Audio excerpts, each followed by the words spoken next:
ધોરણ 9 હિન્દી પાઠ 8 ગુલમર્ગ की खिड़की से एक रात। લેખક છે મોહન રાકેશનો જન્મ પંજાબના જલંધરમાં થયો હતો।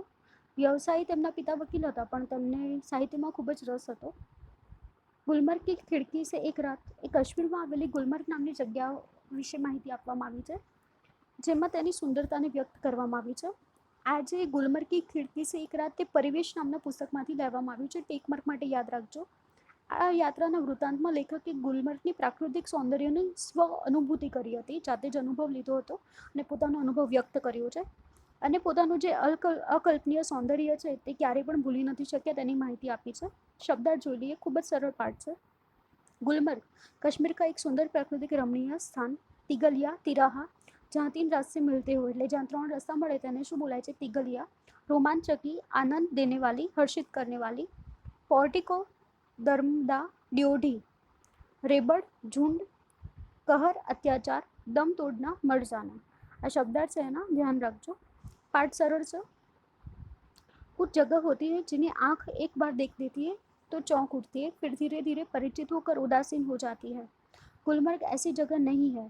એ કહે છે કેટલીક જગ્યા એવી હોય છે કે આંખ જોઈ અને ચોંકી ઉઠે છે, અને જેમ જેમ પરિચિત થાઓ તેમ એમ ઉદાસ થઈ જાય છે, કંટાળી જાય છે, નિરાશ થઈ જાય છે। પણ ગુલમર્ગ એવી જગ્યા નથી। ત્યાં તો હંમેશા શું રહે છે? ઉત્સાહ રહે છે, હંમેશા સૌંદર્ય પામવાની ઝંખના રહે છે। એવું કહેવા માંગે છે કે બીજા જેવું નથી કે તમે પરિચિત થાઓ એટલે ઉદાસ થઈ જાઓ।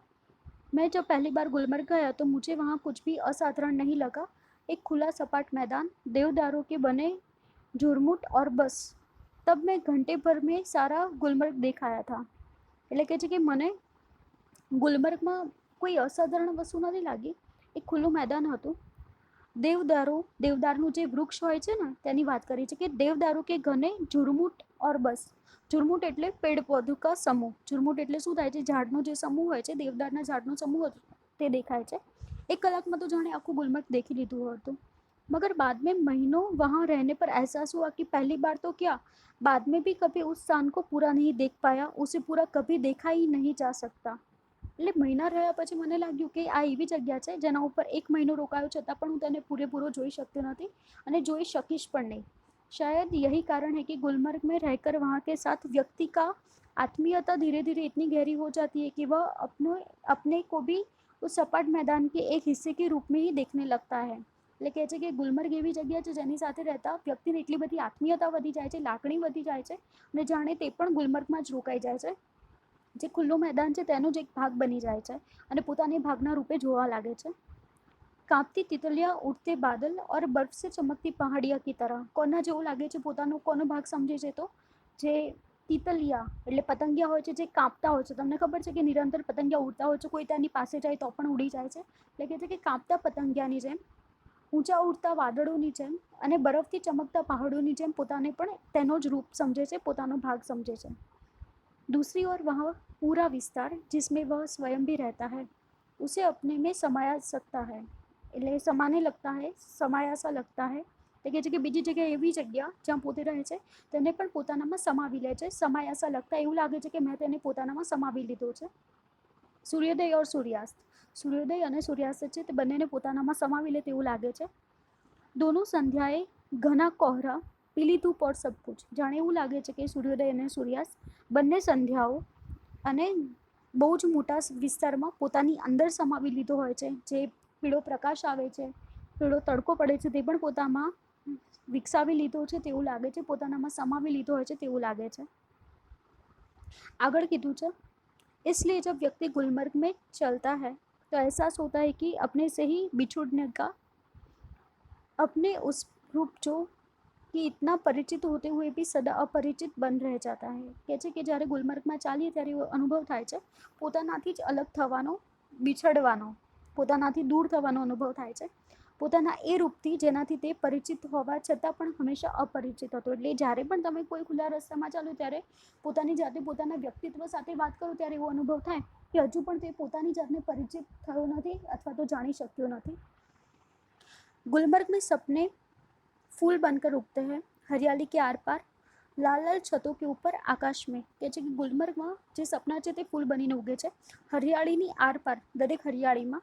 કહે છે કે લાલ લાલ છતો કે ઉપર, જે છત છે તે કેવી છે? લાલ રંગની। અહીંયા લાલ રંગ એટલા માટે કીધો છે કે ત્યાં આગળ કદાચ રંગ લાલ હશે, અથવા તો જે ફૂલો હોય છે તે ફૂલો લાલ રંગના હોય છે, જે છત ઉપર પડે છે, જેના લીધે છત કેવી થઈ જાય છે, લાલ થઈ જાય છે।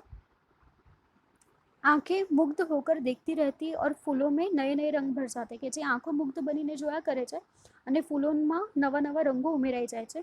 વાતાવરણ में नई नई कोपलें फूट आती है, કૂંપળો નવી નવી ફૂટી છે। કોપલ એટલે કૂંપળો, કૂંપળ જેમાંથી ફૂલ બને ને એ કૂંપળની વાત કરી છે।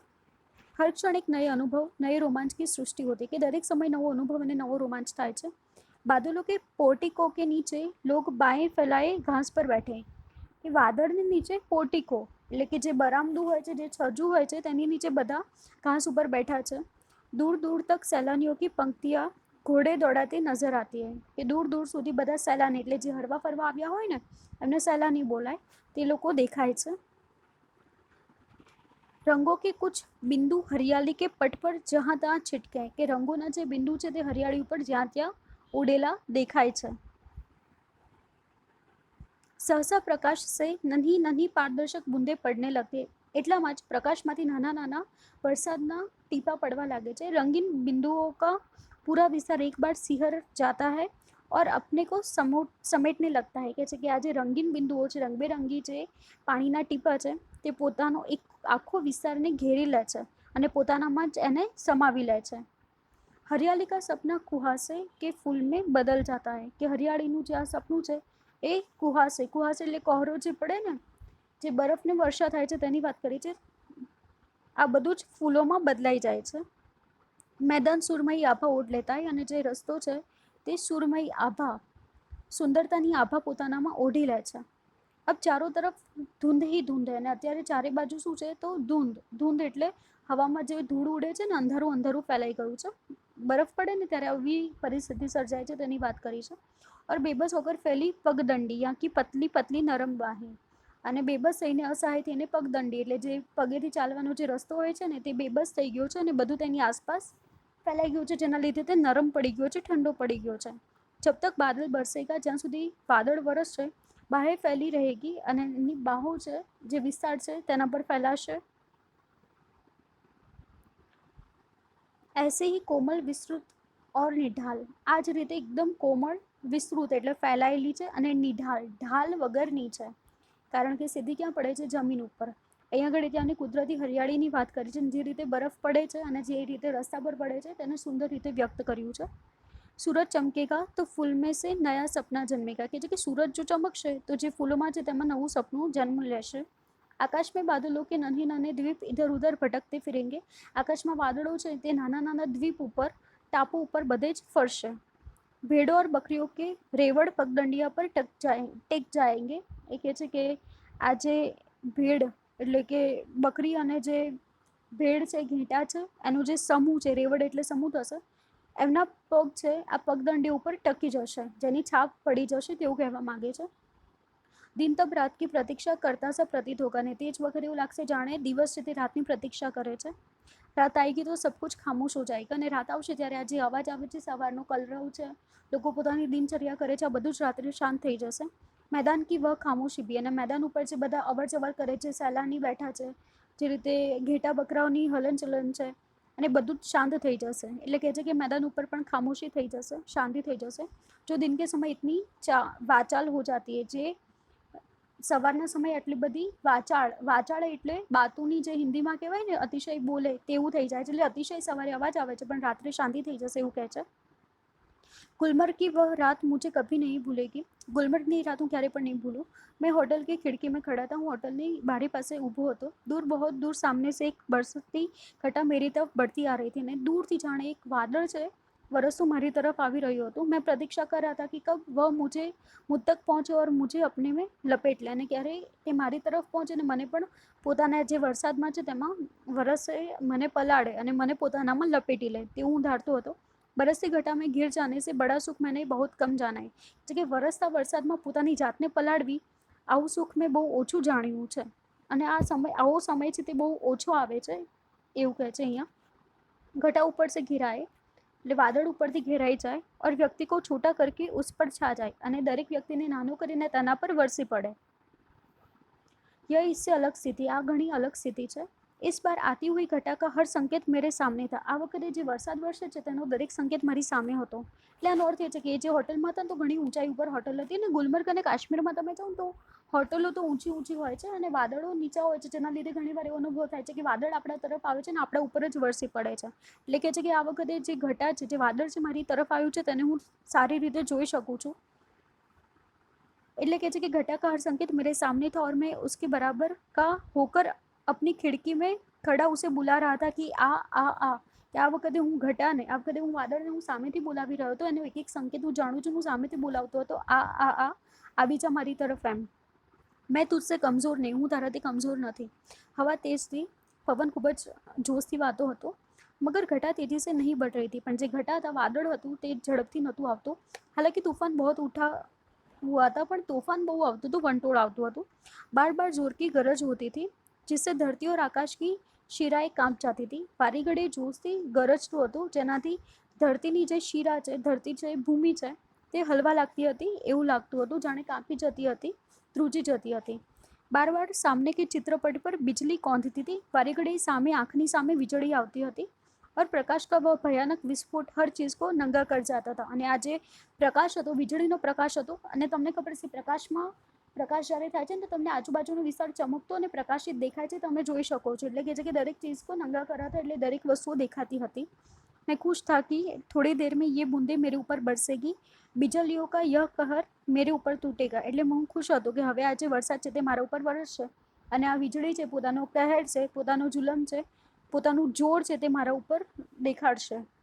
મેં બાहें फैलाकर सामने से उसे अपने ऊपर लेने के लिए तैयार था. હું હાથ ફેલાવીને તે વરસાદને ઝીલવા માટે તૈયાર હતો, લેવા માટે તૈયાર હતો. મગર અચાનક હવા રૂક ગઈ. પણ અચાનક જ હવા રોકાઈ ગઈ. बढ़ता हुआ तूफान जहाँ का तहाँ ठिठक गया. એટલે વધતું જતું તોફાન હતું, ત્યાં ને ત્યાં રોકાઈ ગયું. ઠીઠકના એટલે રૂકના, ઠીઠક એટલે રોકાઈ જવું, ઊભું રહી જવું. और दूर ही पर कटे पक्षी की तरह दम तोड़ने लगा. દૂર જ કપાયેલા પક્ષીની જેમ પોતાનું દમ તોડવા લાગ્યો, એટલે મૃત્યુ પામ્યો. એટલે આગળ વધી શક્યું નહીં તોફાન. बिजली की सांस रुकने लगी, અને જે વીજળી ચમકતી હતી તે રોકાવા લાગી. और मेरी भी, क्योंकि અને મારી પણ જે હતી, મનમાં જે ચાલતું હતું તે પણ રોકાઈ ગયું. क्योंकि हवा के रुक जाने से मुझे भी बहुत ऊंचे आसमान से नीचे आना पड़ा था. અને આ જે હવા હતી તે રોકાઈ જવાથી એ ઊંચા આકાશ તરફ હતા, ત્યાંથી તે નીચે આવી ગયા. એટલે એમનું મન આકાશ તરફ હતું ને, કે વરસાદ મારા પર વરસશે, ત્યાંથી પણ તે નીચે આવી ગયા, વિચારોમાંથી નીચે આવી ગયા. તેવું કહે છે तूफान का जोर उतर गया और उसके साथ ही मेरा. એટલે કે તોફાનનું જે જોર હતું તે પણ ઉતરી ગયું, સાથે સાથે મારું પણ. મેં उसके बराबर का कभी नहीं हो सका. હું ક્યારે પણ તોફાનના બરાબર, વંટોળના બરાબર થઈ શક્યો નહીં. वे ऐसे क्षण थे जो जीवन में 2-1 बार आते हैं. આ એવો ક્ષણ છે જે જીવનમાં 2 કે 3 વાર જ આવે છે, 1-2 बार જ આવે છે, બહુ જલ્દી મળતો નથી.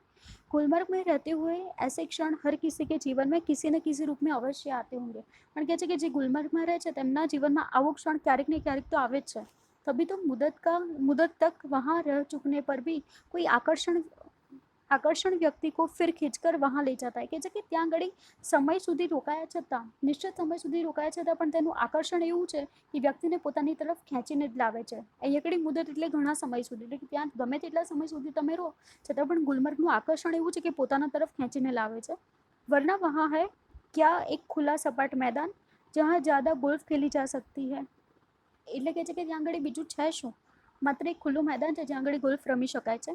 વ્યક્તિ ક્यों बार बार वहाँ जाना चाहता है, क्या गोल्फ खेलने के लिए. એટલે કે છે કે વ્યક્તિ શા માટે ગુલમર્ગ વારે ઘડીએ જવા માંગે છે, માત્ર ગોલ્ફ રમવા માટે. એટલે અહીંયા એવું કહે છે કે આ જે રીતે વાદળ પોતાની તરફ આવે છે, વરસાદ પડે છે, અને જે વાતાવરણ છે જેના લીધે જ બધા વ્યક્તિઓ પ્રેરાઈને આ પ્રકૃતિ સૌંદર્યને માણવા માટે વારે ઘડીએ ત્યાં આગળ જાય છે.